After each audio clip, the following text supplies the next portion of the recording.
हाँ, तो कैसे हैं आप सब?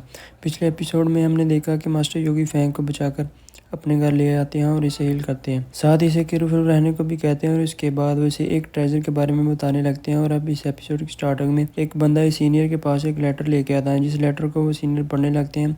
अगले सीन में हम इनके गैरेज को जाते हुए देखते हैं, जिसके अंदर कांग बेहोश होता है और अचानक से जब इसे होश आता है तो अपने आप को इस गैरेज में और इस सीनियर एल्डर को देखकर चौंक जाता है और डर कर पीछे जाने लगता है और कहता है कि क्या आपने मुझे बचाया। तो वो सीनियर एल्डर अपना मास्क उतारते हुए इसे कहते हैं कि क्या तुम अपना बदला लेना चाहते हो, जिसे सुनकर वो चौंक जाता है। तो वो सीनियर एल्डर इसे कहते हैं कि तुम 96 सिटी की यंग मास्टर और ग्रीन ड्रैगन सेक्ट के फ्रेश डिसेप्टर जिसे फैंग ने पब्लिक में जलील किया और मारने तक की कोशिश की, इसलिए मैं तुमसे फिर पूछ रहा हूँ, क्या तुम अपना बदला लेना चाहते हो। लेकिन फिर भी क्वांग इन्हें अपना जवाब देने में हिचकिचा रहा था। तो वो सीनियर एल्डर इसे कहते हैं कि तुम्हारी गलती सेल्फ कॉन्फिडेंस और एरोगेंट है। तुम फैंग की पावर को समझने की जगह ये सब में परेशान रहे, इसलिए मैं तुमसे फिर पूछता हूँ, क्या तुम अपना बदला लेना चाहते हो। इस पर कुआं कहता है कि हाँ, आपने बिल्कुल सही कहा, पर अब मैं इस कमीने फैंग से बहुत पीछे हूँ, तो मैं चाहकर भी इसका मुकाबला नहीं कर सकता।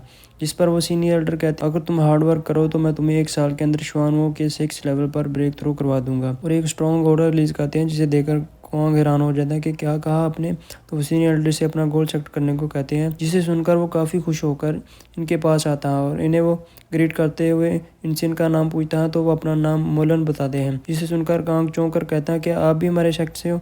तो एल्डर मोलन इससे हंसते हुए कहते हैं कि मैं भी तुम्हारे फैमिली के एक डिसीजन एल्डर हूँ। जिसके बाद सीन चेंज होता है और नेक्स्ट सीन में हम देखते हैं कि सेक्ट के अंदर एक बहुत बड़ा बर्ड खड़ा था, जिसे देखकर सब हैरान होकर आपस में बात करने लगते हैं। इससे पहले आज तक कभी हमने ऐसा बर्ड नहीं देखा। वही हम शू फैंग को भी खड़ा देखते हैं, जो इसे बड़े से बर्ड को देखकर काफी खुश होता है और इसके बारे में मास्टर योगी से पूछता है। तो मास्टर शू फैंग को बताते हैं। तो फैंग इनसे पूछता है कि क्या सच में रिलम फ्रूट हमारे लिए इतनी खास है। तो मास्टर योगी से कहते हैं कि मैंने तुम्हें बताया था ना कि रिलम फ्रूट स्पिरिट पावर को और स्ट्रॉन्ग बनने में मदद तो करती है, लेकिन साथ ही ये बहुत सारे अलग अलग स्पिरिट को भी कंटेन करती है, जो कि एक रियल ट्रेजर है जिसे ढूंढना काफी मुश्किल होता है। ये सुनकर फैंक कहता है कि ये तो आपने बिल्कुल सही कहा। तो मास्टर योगी कहते हैं, इसलिए तुम्हें इस बार अपना बेस्ट देना होगा उस सुरागोस टावर को पास करने के लिए, ताकि वो रिलम फ्रूट को हासिल कर सको और एक अच्छे स्पिरिट को ढूंढ सको जो तुम्हारी बैकबोन बन सके, क्योंकि बस एक यही रास्ता है तुम्हें अपने आप को बचाने के लिए।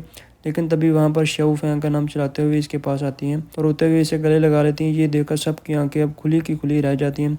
तभी फैंग शियाओ को रिलैक्स करते हुए इसे पूछता है कि आखिर तुम रो क्यों रही हो, क्या हुआ तुम्हें, मुझे बताओ। तो शियाओ में इसे बताते हैं कि कोंग फिर से मेरे घर आया था और वो ज़बरदस्ती मुझसे शादी करना चाहता और इसने मुझे धमकी भी दी है कि वो 1 महीने के बाद फिर से मेरे घर मुझसे शादी करने आएगा। जिस पर फैंग इसे पूछता है, एल्डर शू कहाँ पर है और तुम्हारे डैड कहाँ। तो शियाओ इससे बताती है कि मेरी सिस्टर मुझे बचाने की वजह से भाग गई और तब से मैं घर में ही लाख हूँ। जिसे सुनकर शू फैंग को काफ़ी ज़्यादा गुस्सा आता है और इसके आंसू पोंछते हुए इससे कहता है कि तुम वापस से सुजाकू सिटी जाओ। जिसे सुनकर वो हैरान होकर कहती है, क्या। तो फैंग इसे पूछता है कि तुम्हें मुझ पर भरोसा है ना। जिसे सुनकर शिया बोलने में झिझकने लगती है। तो फैंग इसे पूछता है, तुम्हें मुझ पर भरोसा है ना। तो वो कहती है कि हाँ। तो वो कहता है कि ठीक है, 1 महीने बाद फिर से तुम्हारे पास सुजाकी सिटी में आऊंगा और मैं इस दिन इस कुआंग से सारा हिसाब लूंगा। मास्टर योगी बर्ड के ऊपर बैठ जाते हैं और फैंग को चलने को कहते हैं। तो फैंग शिया से कहता है कि हम 1 महीने बाद फिर से सुजाकी सिटी में मिलेंगे। लेकिन ये कहकर वो मास्टर योगी के साथ सुरागोस टावर के ओर निकल जाता है। जिसे जाता देख सब आपस में बातें करने लगते हैं कि हम इस बर्ड पर कब राइड कर पाएंगे। तो उनमें से एक बंदा कहता है कि जब तुम क्वांग को हराकर मास्टर योगी को अपना मास्टर बना लोगे। जिसे सुनकर शेर हैरान होकर कहती है क्वांग को हराकर। दूसरी साइड फाइंग मास्टर योगी से कहता है कि ये बिल्कुल भी सही नहीं है, अगर फ्रूट रिलम इतनी ही खास है तो वो लोग ऐसे ही इसको किसी को नहीं देंगे। इस पर मास्टर योगी से बताते हुए कहते हैं कि सुरागोस टावर बस यंग जनरेशन के लिए ही बनी है। साथ ही सुरागोस टावर के अंदर काफी स्ट्रॉन्ग चीजें मौजूद हैं, इसलिए 100 सालों में आज तक इसके अंदर कोई भी नहीं जा सका। इस पर फैंक कहता है कि आप फिर भी मुझे वहां पर भेजना चाहते हो। फिर नेक्स्ट सीन में हम सुरागोस टावर का सीन दिखाया जाता है, जहां मास्टर योगी अपने बर्ड को वापस भेज देते हैं और फैंक से कहते हैं कि इसके अंदर हम चल कर जाएंगे और अपना ड्रेस चेंज कर लेते हैं। तो फैंक इससे पूछता है कि वैसे तो हम डायरेक्ट भी इसके अंदर जा सकते हैं। तो मास्टर योगी इससे कहते हैं कि हमें जितना अपना लो प्रोफाइल रखेंगे इतना हमारे लिए अच्छा होगा। फिर वो दोनों सिटी के अंदर जाते हैं, जहाँ पर फैंक सबको मास्टर योगी जैसे कपड़े के पहने देखकर इनसे पूछता है कि आपके जैसे कपड़े इन सबके पास कैसे हैं। तो मास्टर योगी इसे बताते हैं कि क्योंकि मैं भी इनके जैसा हूँ और वो सब व्हाइट रोल बट रिचलिस्ट है, जो कि सबसे लो लेवल का होता है, क्योंकि इससे टॉप पर ग्रे रोब और ब्लू रोब हैं, पर इनकी संख्या बहुत ही कम है और जितना मैं जानता हूँ तो पूरे किंग जू में बस 2 लोगों के पास ही ग्रे रोब है और ब्लू रोब तो इससे भी कम लोगों के पास है। जिसे सुनकर फैंक कहता है कितने कम लोगों के पास। अब इसी तरह से मास्टर योगी इसे के साथ अब इसे सुरागोस टावर के बारे में सब कुछ बताते हैं। फिर अगले सीन में हमें सुरागोस टावर का सीन दिखाया जाता है। इसके अंदर बहुत लोग जा रहे होते हैं। हमें वहाँ पर एक मैजिकल बॉल भी दिखाया जाता है, जिसे देखकर मास्टर योगी फैंक को बताते हैं कि यही सुरागोस टावर है। जिसे सुनकर फैंक कहता है कि ये तो बस एक बॉल है। जिस पर मास्टर योगी कहते हैं कि इसे कम मत समझो, क्योंकि इस बॉल में 4 लेयर्स हैं, साथ ही इसके अंदर जाना बहुत ही मुश्किल है और सिर्फ हाई लेवल एबिलिटी वाले ही फाइनल लेवल में जा सकते हैं। दूसरी तरफ हम देखते हैं कि एक बंदा सबसे चलाते हुए कह रहा होता है कि क्या कोई और है जो सुरागोस टावर के अंदर जाना चाहता है। मास्टर योगी कहते हैं कि हाँ और फैंक को खींचते हुए इस बंदे के पास लेकर जाते हैं। जब वो बंदा इसे इसका क्लैन नेम पूछता है तो मास्टर योगी को बताने से पहले ही बंदा कहता है कि अच्छा तो तुम कई क्लैन के मेंबर हो पर लगते नहीं। तो फिर फैंक इसे अपना इंट्रो देते हुए कहता है कि मैं ग्रीन ड्रैगन शख्स हूँ, लेकिन इसके बाद सुनने से पहले ही वो बंदा इसे वहां से जाने को कहता है, जिसे सुनकर फैंक अपने मास्टर को देखने लगता है। तो वो इसे कहते हैं कि रुको मैं इससे बात करता हूँ और फिर मास्टर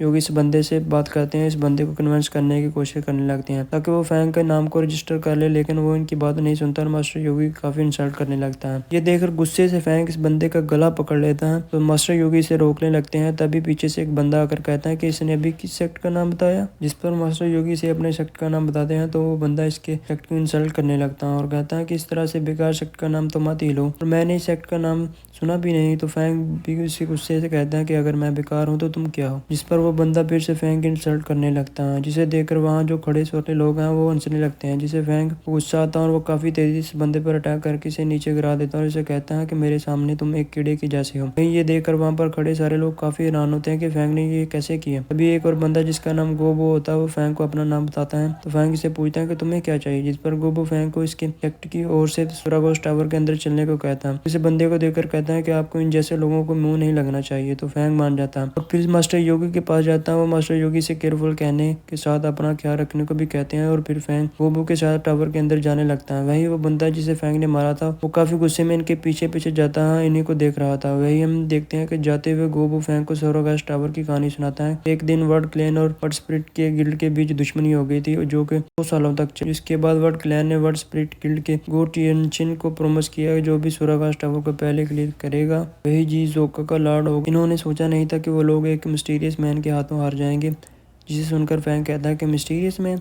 तो गोबो इसे बताता है कि हाँ कहा जाता है कि इसके पास 3 रेड कलर की आइस हैं, साथ ही इसके जो टीथ हैं वो काफी शार्प हैं। उसके बारे में बात करने में ऐसा लगता है कि जरूर वो एक मॉन्स्टर के जैसे दिखता होगा, लेकिन वो फाइट के बाद हमेशा के लिए गायब हो गया और फिर कभी दुनिया के सामने नहीं आया। तो हम देखते हैं कि जब वो सुरागोस टावर के अंदर वाटर के अंदर जा रहे थे वही फैंक गोबो की बातें सुनकर सोचने लगता है। तो वो इसे कहता है कि वर्ड स्पिरिट गिल्ड को लेकर हम काफी खुश हैं कि हम न्यू ब्लड को एक्सेप्ट करने वाले हैं, क्यों ना तुम भी हमें ज्वाइन कर लो। तो फैंक इसे कहते हैं कि तुम मेरा इंतजार करना जब तक मैं व्हाइट रो वर्ड ना बन जाऊँ। तो गोबो कहता है कि ठीक है। जिसके बाद दोनों एक दूसरे को गुड बाय कहकर अलग अलग पोर्टर के अंदर चले जाते हैं। वही वो बंदा भी फैंक जिसे पोर्टर के अंदर जाता है तो इसके पीछे आता है और फैंक इस पोर्टर में मैजिकल बॉल के अंदर जाता है तो अपनी आंखें ओपन करता है तो वो अपने आप को एक नदी के अंदर पाता है जहाँ और भी लोगों को आगे जाते हुए देखता है और सामने एक मैजिकल बॉल को देखकर कहता है कि ये जरूर सुरागोस टावर का 2nd फ्लोर होगा। अभी वो देखता है कि इस बॉल में से एक स्ट्रॉन्ग करंट बाहर निकल रही थी जिससे लोग फ्रीज हो रहे थे। ये देखकर फैंक हैरान होता है और कहता है कि इतनी डेंजरस करंट और निकलते हुए करंट से बचते हुए आगे जाने लगता है। वही हम कुछ और बंदों को इन करंट से बचकर आगे जाते हुए देखते हैं। वो वही फैंक भी काफी तेजी से इन करंट से बचते हुए इस मैजिकल बॉल के पास जा रहा था। हम देखते हैं कि इन करंट से घायल होकर काफी सारे बंदे टावर के अंदर गिर रहे होते हैं, जिसे देखकर एक एल्डर दूसरे एल्डर से पूछता है कि क्या तुमने इस एक्स्ट्रा ऑर्डिनरी वर्ड को देखा है। तो वो कहते हैं कि नहीं। जिस पर वही खड़े एक सीनियर एल्डर कहते हैं कि फाइट होने की पॉसिबिलिटी है तो ज्यादा गोबो और जी बुहान के बीच होने की है। जिसे सुनकर सब कहते हैं कि हाँ आपने बिल्कुल सही कहा। दूसरी तरफ हम फैंक को एक अलग ही स्पिरिचुअल वर्ल्ड में देखते हैं जहाँ इस पर एक पत्थर गिरने वाला था, पर वो इससे बचकर सामने फिर से एक मैजिकल सर्कल को देखता है। अभी हम वहाँ पर और भी बंदों को देखते हैं जिनमें से एक गोबो होता है जो फैंक को केयरफुल रहने को कहता है। फैंक पीछे को देखता है, एक बंदा अपने साथियों के साथ मिलकर इस पर पत्थर फेंकता है जिससे बचकर फैंक इन सब के साथ फाइट करने लगता है और इन्हें मारकर दूर फेंक देता है। ये देखकर इन बंदों के लीडर को काफी ज्यादा गुस्सा आ रहा था। अभी वो देखता है कि फैंक ने तो इसके सारे बंदों को मारकर दूर फेंक दिया और फैंक इसे भी मारकर तेजी से मैजिकल सर्कल की तरफ जाने लगता है और यही हमारा ये एपिसोड एंड हो जाता है। अगर वीडियो अच्छी लगी हो तो लाइक सब्सक्राइब कर देना। हाँ तो ठीक है, फिर मिलते हैं अगले एपिसोड में।